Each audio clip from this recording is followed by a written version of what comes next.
really love that nugget from this passage. And how, I thought about, while others may be going out of their way to avoid you because of certain circumstances, Jesus is going out of his way to encounter you. He's going out of his way to meet you. He's going out of his way to place himself in your path, going out of his way to place himself in your life.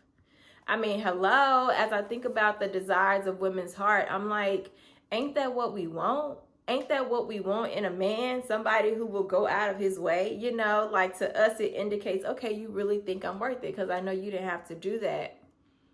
Find it in Jesus, sis. Find it in Jesus. All right, friends, welcome back to my YouTube channel, A Radical Relationship, where we are talking all things faith and all things lifestyle.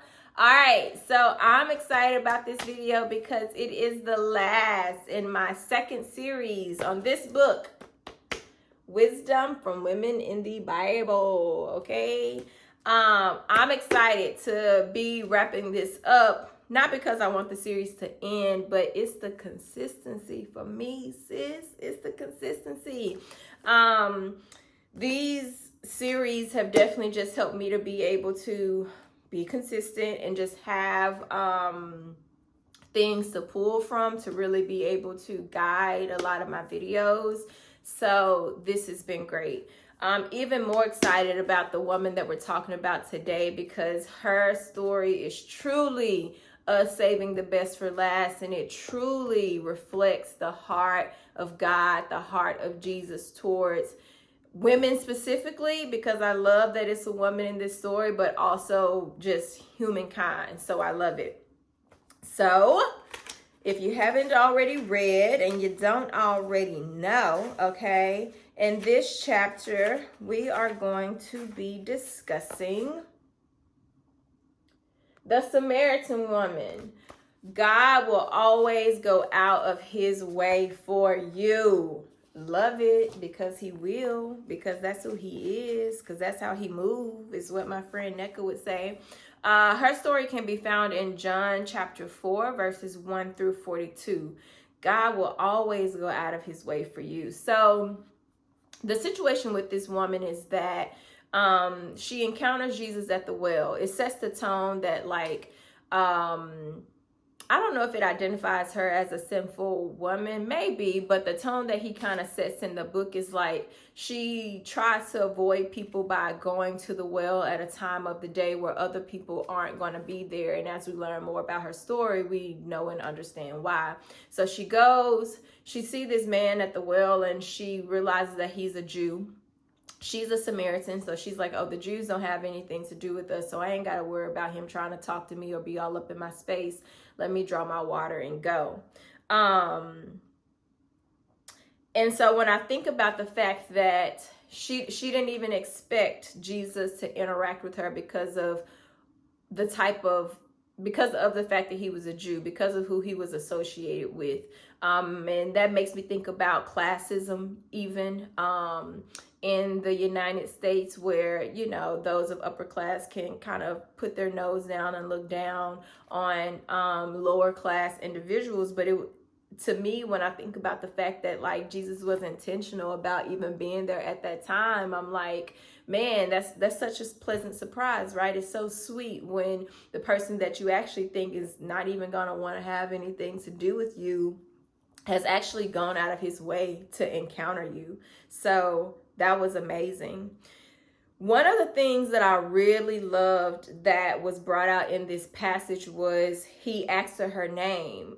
Not in this passage, but in the book. It isn't in the Bible. He asked her name, the author, and she's like, basically that's not relevant. He's like, why? And she's like, because I'm everybody. My story is everybody. Anybody can insert their name, because my story and the way that Jesus pursued me is everybody's story. And I'm like, yes it is. And so we can all insert our names in this passage, like, I am, boom. I really love that nugget from this passage, and how, I thought about, while others may be going out of their way to avoid you because of certain circumstances, Jesus is going out of his way to encounter you. He's going out of his way to meet you. He's going out of his way to place himself in your path, going out of his way to place himself in your life.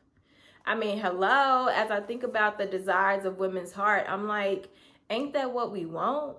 Ain't that what we want in a man? Somebody who will go out of his way, like to us, it indicates, okay, you really think I'm worth it because I know you didn't have to do that. Find it in Jesus, sis. Find it in Jesus. And so I liked how the chapter also pointed out that in many ways she wasn't a leader. When you think about the story, the way that the story goes is Jesus basically tells her, he calls out her sin. Hey, I know that you've been married this many times, and I know that the man that you're living with now ain't your husband, but basically pardons her sins. She goes back to the city and she's like, let me tell you about the man that I encountered. And she's like, boom, boom, boom, boom, boom, telling everybody about Jesus. And now people are like, let me go find him to see what's up, see what's going on. So you look at her characteristics and what she had going on, you wouldn't have looked at her as a leader, but he said she was certainly an influencer. And I love that word influencer, right? Because we got a lot of those in today's world. We got a lot of influencers. That's the time that we live in. And so I thought that that was super encouraging because it's like, she didn't come from this typical background that you would look at her to learn anything from her. But based on her experience, based on her encounter, she had influence. Don't we love that? How God can take the ordinary, the everyday, and it not have to look like what we think. She said that she was an influencer, so I appreciated that because it may not look like the college degree, it may not look like the job that you work 9 to 5, but like we can all influence and have an ability to influence others. The question is, will we use our influence in the right way? Will it be about our encounters with Jesus? Will it be about pushing people forward in the right direction? So I appreciate that. I made a note here to look at page 145.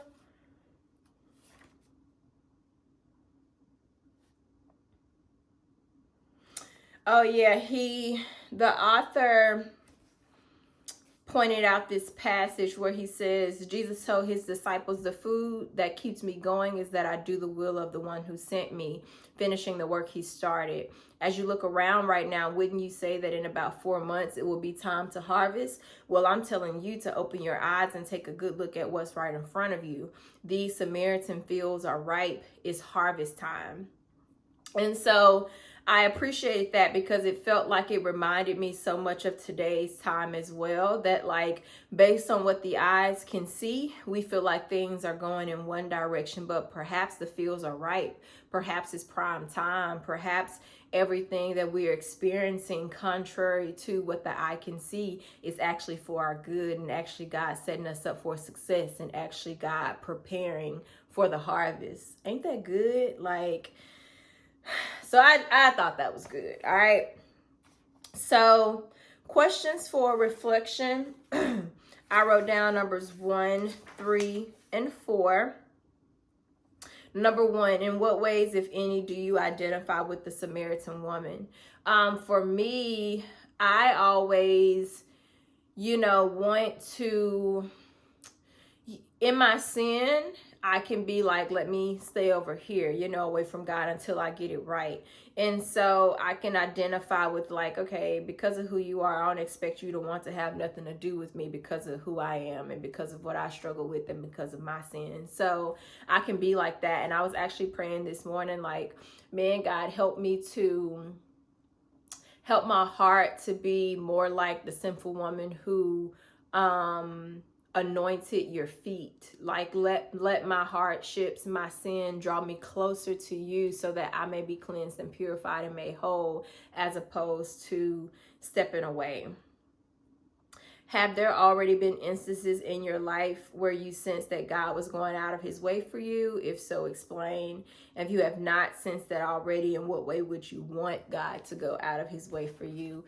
And I haven't dived deep into that yet. I need to, because that tugs at my heartstrings. Like, I know that when I was going through my divorce, one of the big struggles was like, okay, God, you're not coming through for me.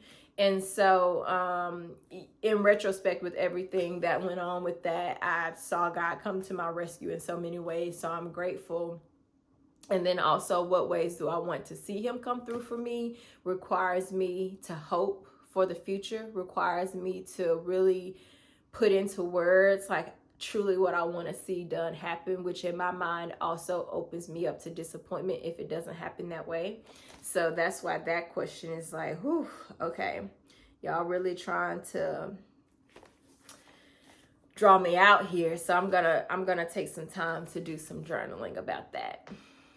All right, peeps. Well, that wraps up the series. Okay.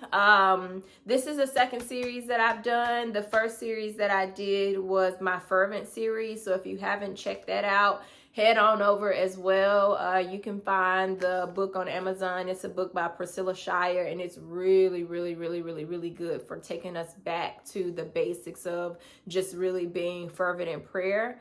And in our relationships with God, to really persist in order to overcome, so that we may continue to thrive in God's kingdom. So check that out if you haven't. All right, I'm going to be back. More videos are to come. Perhaps another series. I don't know. We'll see. But in the meantime, we are out. Bye, y'all.